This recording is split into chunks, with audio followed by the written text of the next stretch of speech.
4 വർഷത്തെ കാത്തിരിപ്പിനൊടുവിൽ ജനിച്ച കുഞ്ഞിന്റെ നൂലുകെട്ട് ആഘോഷമാക്കിയിരിക്കുകയാണ് നടി ദുർഗാകൃഷ്ണയും ഭർത്താവ് അർജുനും.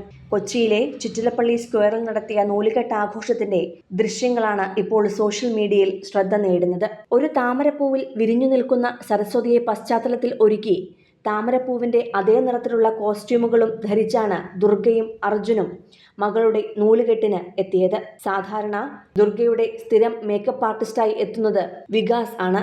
എന്നാൽ നൂലുകെട്ടിന് വികാസ് എത്തിയിട്ടില്ല. അതേസമയം ചടങ്ങ് ആഘോഷമാക്കി തന്നെ നടത്തിയിട്ടുണ്ട്. പ്രകൃതി ദുർഗ അർജുൻ എന്നാണ് ഇരുവരും മകൾക്ക് പേരിട്ടിരിക്കുന്നത്.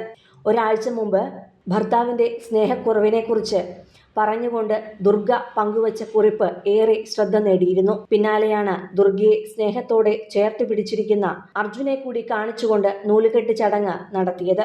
ചടങ്ങിനിടെ മകളെ കയ്യിലെടുത്തു പിടിച്ചിരിക്കുകയായിരുന്നു അർജുൻ. ദുർഗയുടെ കയ്യിൽ മകളുടെ പേരെഴുതിയ കുറിപ്പും. ആ കുറിപ്പ് ഉയർത്തിക്കാട്ടി ദുർഗ പിടിച്ചപ്പോൾ മകളുടെ പേര് ഉറക്കെ പറയുകയായിരുന്നു അർജുൻ ചെയ്തത്.